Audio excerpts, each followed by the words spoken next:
Coach Dresser is joining us today on the Athletor Podcast. Joel might pop in, he might not. It's my fault. I goofed everything up by being a little bit late to the party. Coach Dresser, thank you so much for coming on, especially during the season. And I know you said you don't do many interviews during the season, and it's truly appreciative. We really appreciate your time. Thank you. No, you guys do a great job. So let's go. Let's do what we got to do here. Let's do it. Okay. Let's get right into it. You know, you and I spoke on the phone not too long ago, and you said to me, you've walked out of dual meets when you've won on the scoreboard, and you've felt as though you kind of snuck one past the goalie on that one. And then listen, I'll be the first one to admit there are no moral victories in the NCAA. You are paid to win wrestling matches. However, It looked to me like even though you lost by a couple points to Iowa, it looked like there was a couple big wins in there. Am I crazy for saying that? No, there was, hindsight's always 20/20, and there was some good stuff that happened Sunday. I'm a progress guy, and so I know what 6 years ago when we started Hilton looked like, and I know what Sunday looked like, and I know what product we put out there looked like 6 years ago, and I know what our product was there today. It was unfortunate. There was obviously some questionable calls. We screwed up a match in the corner. So, at the end of the day, it's the opposite. I felt like we probably deserved to win that one, but we didn't. And but that's not taking anything away from Iowa at all. I mean, I really, as soon as we weighed in that day and they made those, they made that change at 174, 184. I said, man, that's a really good plan. That's a really good change because, dual meets, everything's about matchups. Sure. And I felt like, there was no guarantee they were going to win those matches. And, we probably lost 74 more than MJ Gaitan lost 74. But at the end of the day, when it was all said and done, and you look at the box scores, it looks like a really good move that Coach Brand's made. So, I'm kudos to them for getting that done. But, if you look at the big picture and everything from day one that we've set out to do, man, there was just some great things that happened that day. Yeah. One of them is putting over 14,000 people in Hilton Coliseum for the first time in 41, 42 years, whatever the heck it was. Yeah. How far does that go? How far does that go with donors? How far does that go with recruits? How far does that go with the town of Ames? Like, that's a big deal, man. Well, the funny part of that is that particular dual meet in 1982, Coach Carr wrestled in it. Nate Carr did. So, and I always tease him about being really damn old. And so he was relevant again. He got relevant again because it was 1982. And, I wrestled there as an athlete, of course, for the University of Iowa 3 different times in my career. And it always seemed packed to me. All I know is remember looking up and could see people as far as I could see. And it gets kind of dark when you get to the top of Hilton. But I guess officially we weren't sold out, but we must have been close every time. So when they said, Coach, this is the first time since 1982, I'm like, wow, maybe I thought we were sold out more than that. But obviously for a long, long, long time, it was close to being sold out. It just happened to sell out. I mean, our ticket manager guy called me, Jason Davis, on Saturday about 4:00, and he goes, Coach, it's sold out. Like we're done. We can't handle anymore. I said, all right. So the fact that it was sold out and live on ESPN, I think is, I just give a shout out to Cyclone Nation. And, there was, when we wrestled there before, there's probably been 30, 40% Iowa people there. There was still 20% of those fans in there were Iowa fans, but it was just a great atmosphere. There was a lot of red. I got to be honest with you. I was expecting to see a lot of black in that crowd. Honestly, if I'm going to be completely honest with you, I was expecting to see a lot of black and gold in that crowd. There was a lot of red. Now, let me ask you this. You got off the phone with Mr. Davis, and he tells you that it's a sellout. Who was the next call you made? Who did you tell first? I don't even know. Probably Coach Metcalf, Coach St. John, our coaching staff, that it was sold out. But we knew we were 1,000 on Friday morning or less than 1,000 on Friday morning. So I think at that particular time, we knew Friday morning that it was going to be a sellout. That's pretty cool. That's a pretty, Yeah. like, it's cool to turn to your assistant coaches like, hey, we sold this son of a gun out Yeah. in the Yeah. first time in 41 years. It's pretty impressive, coach. Okay. You said, the corner goofed at 74, but here's the thing. I'm not going to get into it. I don't really truly care. It's irrelevant to me, but what is not irrelevant to me is the fact that you're taking such bold ownership of it. What is it about you you and the Iowa State staff? Because I got to be honest with you, I don't think many coaching staffs would take such extreme ownership of that type of circumstances. They would probably just shuffle it away or excuse it away or say something like, "Oh well, things happen." What is it about you guys that are you're so into taking such ownership over things like that? I just think it's the right thing to do. I mean, things got moving really fast there, and so the communication across the board, and when I say across the board, it was just Coach Metcalf, Coach St. John, myself across the board was fast and furious. And anybody that's been at that level can probably relate a little bit. And so the communication is so darn loud in there. I mean, it's like trying to snap the ball in the Super Bowl and you're the opposing team. It's so loud in there. It's really hard to communicate across the three of you. And so it just got away. And, there was confusion as to the scoreboard was different than normal. And so the numbers didn't know if we were home or away. Just a lot of things happened there in a really short, fast period of time. But what do you try to learn from it, and you don't put it on the kid. I mean, MJ Gaitan didn't have a great start out of the gate, but he's wrestling Patrick Kennedy too. So that dude's really tough. We didn't start out good, but I felt like we came back and we should have won that match. I don't see it any other way that if the last 30 seconds would have been interpreted correctly, we would have got that match. But that's on us. And so I've been at press conferences before in the past where early on when I got hired, where I was the opposite. I was we got beat it this way because the kid did not do a good job all week long. He didn't train right. He didn't prepare right. He didn't cut his weight right. So I've always been, if it's our fault, then we got to step up and say it's our fault. Sure, that makes it's kind. I'll be honest with you, it's kind of refreshing. You mentioned Gaitan. I love the way that kid wrestles. I really do. He is a kitchen sink type of kid. He has zero fear. And then you take a kid like David Carr, who looks completely different on a wrestling mat than Gaitan does, who looks completely different on a wrestling mat than Cody Chittum does. How do you cultivate so many different styles of wrestling in one wrestling room? Because I've talked to St. John about it. He's like, we don't have a style, man. We don't, like, there is nothing. Like, it's, the style is no style. And that's pretty interesting, man, because it's not easy to cultivate that and get that ship running in the right direction. I think and I probably, to be quite honest, looking back at when I was at Iowa with Coach Gable, I think he did a great job of taking different styles and different personalities and enhancing what they were already good at. We don't want to take away the good stuff that MJ Gaitan has, but we do need to add a factor of, some leg attacks, some more traditional stuff. But we never want to take away the fact that, if you roll around with him, he's going to throw you on your head and pin you. We don't want to ever take that away from him. We don't want to take the fact that if you make a mistake in the bottom, he's going to tilt you up. But we've got to also get him to, stay in that stance a little bit better, get basic, improve his defense. He's getting really good leg attacks, and that's stuff that he just didn't have when he came. And he's really worked hard at it, and he's only a freshman, and some of his leg attacks are great right now. So that product right there is going to be really good down the road, and wrestling's important to him. And, he even said afterwards, he said, that was a big moment. Like he said, I wasn't ready to go when I went out there.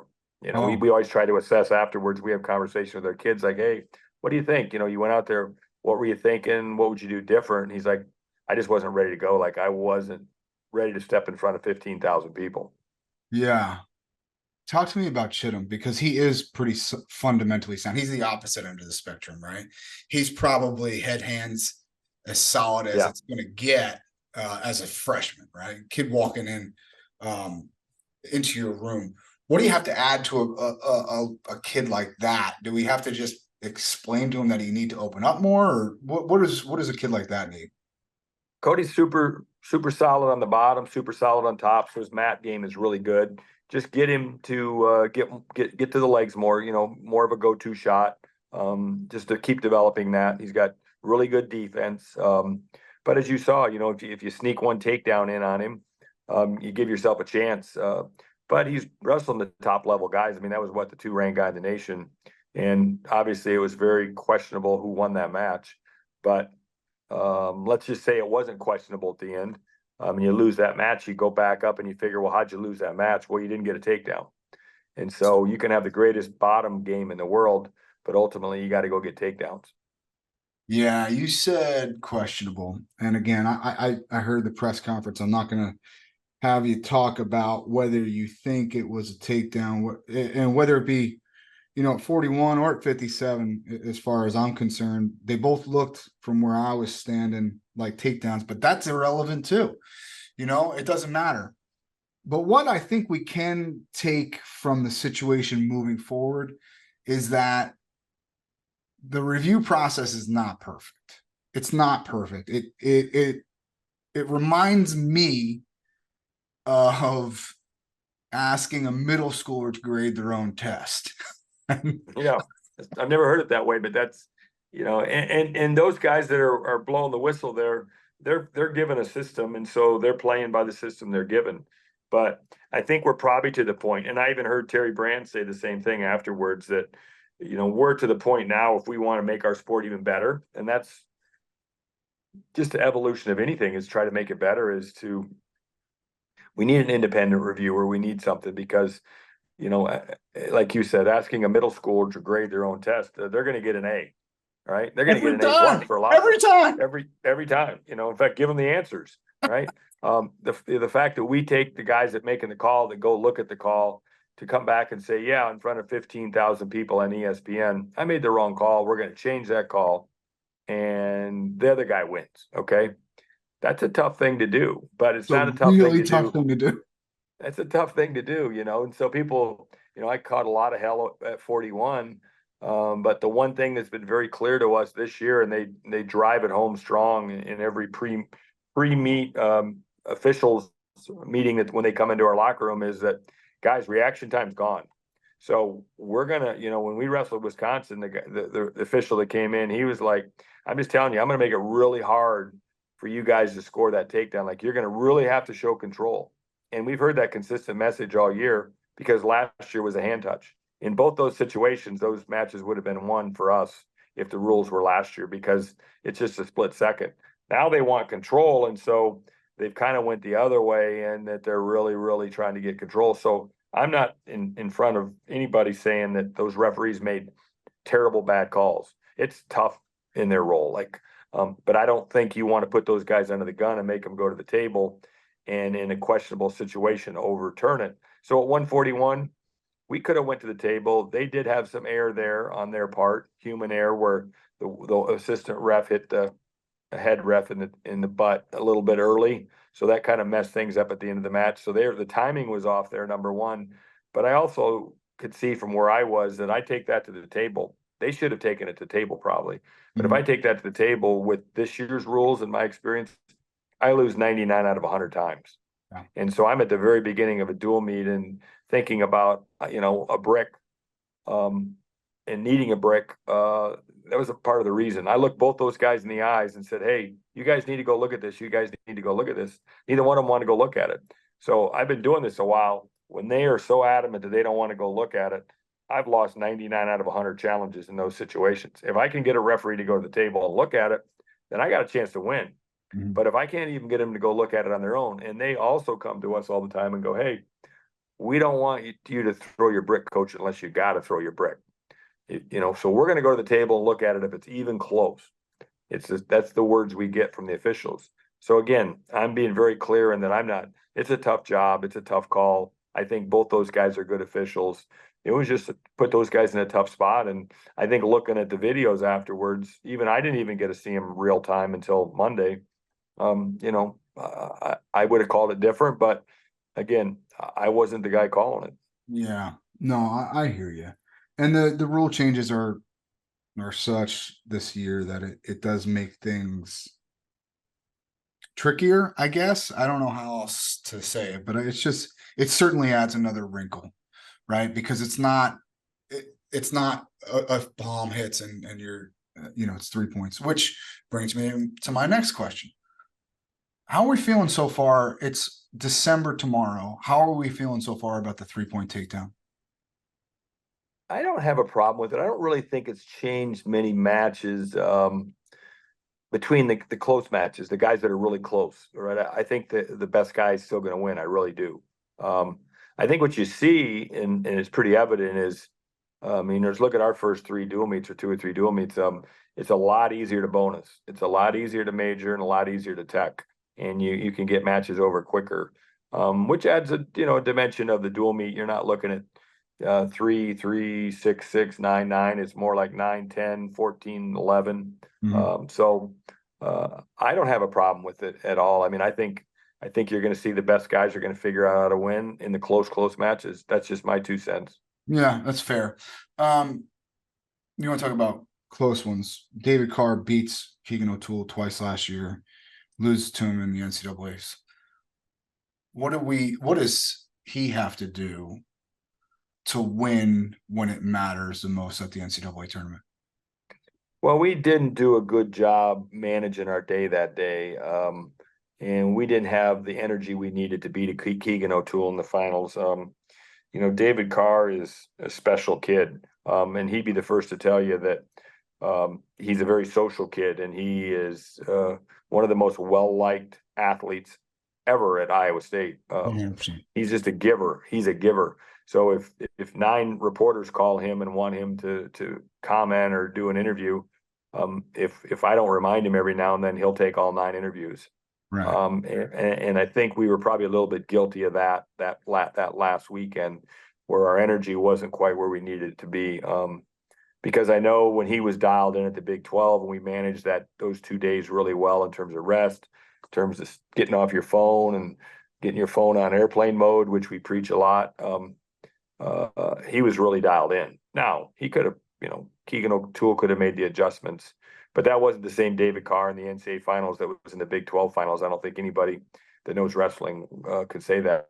But, to whoever wins the match's credit, the guy that comes ready to go, regardless of circumstances, that's your job. And we just didn't probably come ready to go quite as much as we needed to then. So I know he is this. I know he is super excited to wrestle a quality guy like Keegan O'Toole in the duel. I know he talks about the Big 12 finals again, and I know he talks about the NCAA finals. So he understands that it's not a 7-minute match, it's a 21-minute match, and he wants to win the 21-minute match. It's not easy to do against a kid like O'Toole. It's not, man. We can all say, well, he wins the big ones, but to beat anyone 3 times in a season is so difficult at that level. Right. All right. So let me ask you this. This is something that kind of bugs me about the NCAA season. You mentioned that you thought that there could have been improvements on the way that you managed the last day of the competition at the NCAA tournament. Yeah, but here's the thing, though, that no one likes to talk about. There is no 3-day tournament in your NCAA season that can really replicate or prepare you for the NCAA tournament. So how do you, as the head coach of a major institution, how do you find ways to replicate the NCAA tournament, whether it be in thought, whether it be in practice, whether it be in simulation? How do you, because there's no 3-day tournament with 6 sessions that you go to all year. You're at Cliff Keen right now. That's probably the closest, I would guess, right? That you're going to see all season, but it's not 3 days. No, this is the closest, and that's why we like to come here. And we try to schedule multiple dual meets in a row, in January and February, especially February. and then the Big 12s. You add an extra day to it and you hope you can get a feel for it, but it's been that way for a long time. So, I think if there was a way to do it, but it's a meat grinder. I always say you got to learn how to be good 3 days in a row. So as a coaching staff, we try to put together 3-day periods throughout January and February when we have the time to try to simulate, okay, you're going to have to be good 3 days in a row here. We're going to do a morning and afternoon, a morning and afternoon, a morning and afternoon, or whatever the case may be. But, we all face the same problem. So it's a level playing field. Yeah. Okay. Iowa State is making a jump. It looks like into the top 10 this year. That is a market improvement from when you took over 6 years ago. So if it takes this much work to go from 40th to top 10, what does it take to go from top 10 to getting top 3 now gets a trophy, or to win it? Double that. Double it. Double that. Yeah. Yeah. Double that. Yeah. Double that. I mean, and it's not just it's wrestling room time. It's recruiting time and getting the right kids in. And so you have to be more marketable than you were 6 years ago. I mean, we didn't have a chance at many blue chip kids 6 years ago, and now we do. So you got to get the right product coming in the door. The transfer portals added a whole nother dimension. So that will go bat crazy here in about a couple months, starting in March. That'll go crazy again. And so you got to be in a position from a collective or an NIL standpoint. So there's just not the X's and O's in the wrestling room of teaching the best high crotch or the single leg. It's way beyond that. It's making sure you're in the right place financially as a program, recruiting wise. So when those opportunities pop up and those windows are short, you're there and you're ready to go. It's a totally even, this is our 6th crack at it here. It's totally different than it was when we started at Iowa State, even, in the 2017-18 season. Yeah. But you had a very solid handle on exactly what it took to win when you're at Virginia Tech.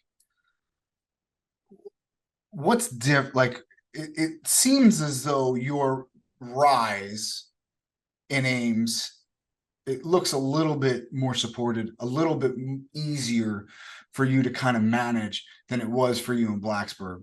What is it about what's going on in Iowa State that makes it just a little bit easier to break? Because look, you guys did come home with a trophy when you were at Virginia Tech. When you took over, it was not really in the foresight of that administration to get a wrestling trophy, right? But you changed that, but it took you a long time to do it.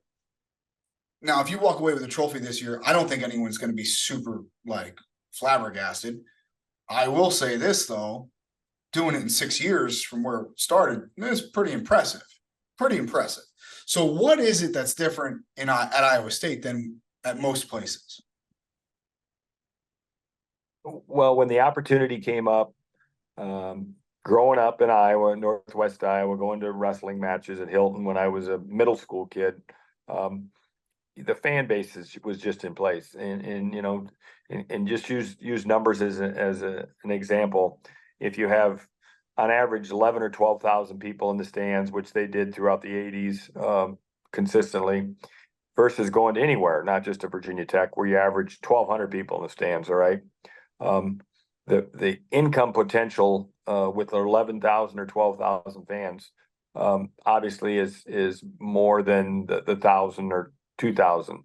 So just the love of the sport and the following of the sport in the state of Iowa, I knew that we could get the people behind us. Sunday was a big goal for our coaching staff.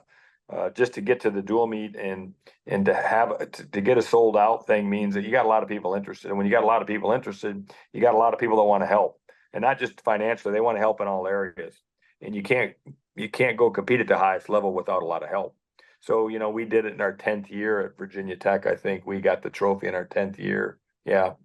But it took a long time. I mean, Tony Roby and I rolled up our sleeves for 10 years, and it was a combination of stuff that happened in the room, stuff that happened out of the room, and you just slowly get there over time. But when you do it that way, you do it the right way.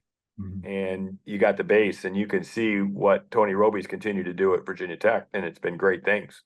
And because you build a fan base the right way, they slowly start showing up as you win. And that's what we've seen at Iowa State, is they just keep slowly showing up. And so, we lost on Sunday, but I think the average wrestling fan, and they're pretty wise, the wrestling fans in Iowa were pretty wise. All 15,000 that showed up were pretty wise to wrestling, whether they were in black and gold or cardinal and gold. They're kind of hooked, and so when you get them hooked, they'll keep showing up if you got a good product. It's our job as coaches to get a good product. So we're going to try to keep putting a good product out there, because I know in this state they'll show up, and they'll show up and support us in a lot of ways. Okay. You said put together a good product. That is not just wrestling, because that's the biggest component for sure. There's no question. Yeah. You have to win wrestling matches, but it's not just wrestling. I love the singlets that you guys put on. Whose idea that was cool to go with those singlets? Tell me who thought about that. That was great. Well, obviously the football team wore the traditional Jack Trice Ames football uniforms this year. It's same design, same markings, everything. And so it was just, hugely popular, because kids, especially athletes, love the swag. Mm-hmm. So Coach Metcalf has a flair for swag too. So he's our swag guy. We delegate certain things. So he worked with our guy in our equipment room, Brian Wells. He's a swag guy. Hold on. Yeah. Brian Wells is our equipment manager guy. And he said, hey, I think he came to Metcalf. So they came to me, and I said, hey, you guys figure out what the heck you want to wear. I knew the guys would be excited about it. So I think they shot some pictures a couple days before. The swag and what uniforms we wear is far out of my pay grade. But I know what the guys like to wear. And so Metcalf's got about a 20-year-old brain. So he fits right in there. Okay. I love that. All right. Yeah. All right, let's hit you with some quick questions, get you on your way so you can go get a couple wins at CKLV. All right. What is the best wrestling shoe that you have ever put on? Your favorite wrestling shoe ever? Well, I'm a Coach Gable guy, so Asics. The Asics back in the 80s were the bomb. Yeah, I like them. The split soles, Yeah. splits. Yeah. Yeah, those were really, really good. Okay.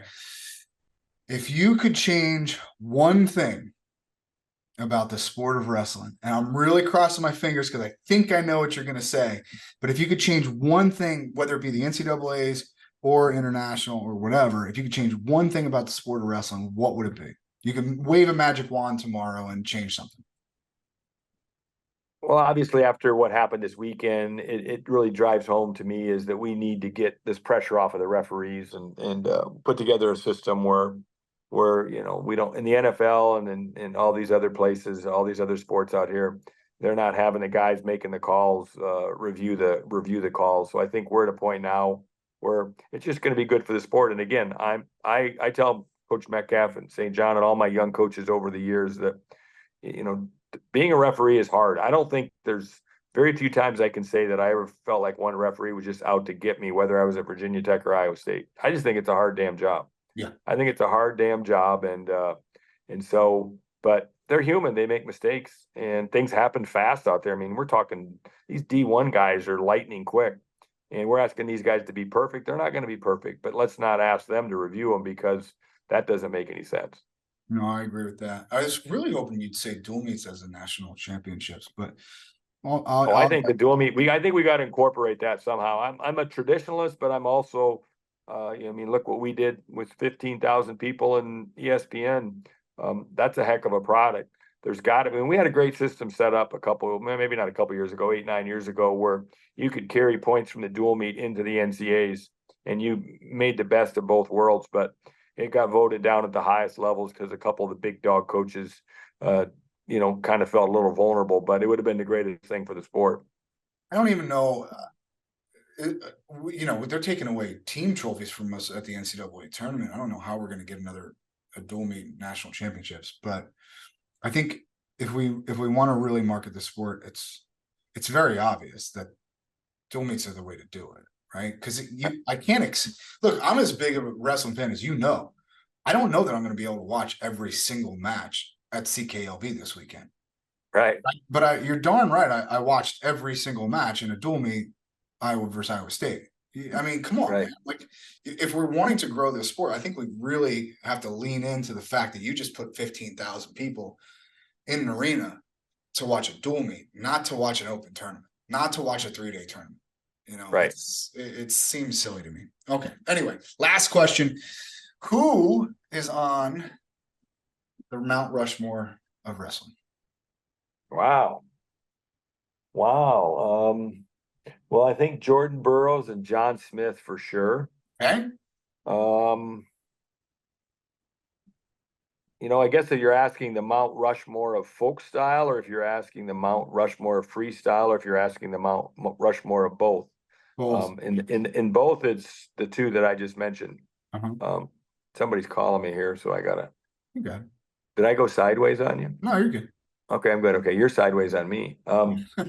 I guess I would go with those two, and then I think there's probably some speculation out there. I don't know. I mean, I know I'm a Bruce Baumgartner generation guy. I'm a John Smith. I already said John. I don't know.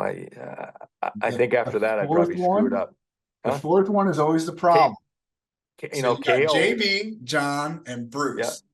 Yeah. And you got Kale out there too, you know. I mean, from the folk style world, how can you not?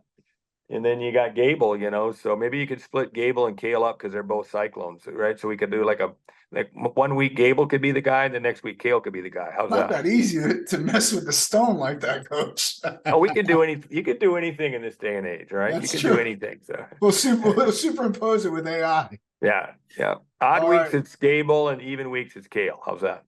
Fair enough. I'll allow it because you're Coach Dresser. All right. Thank you very much for splitting some time. All right.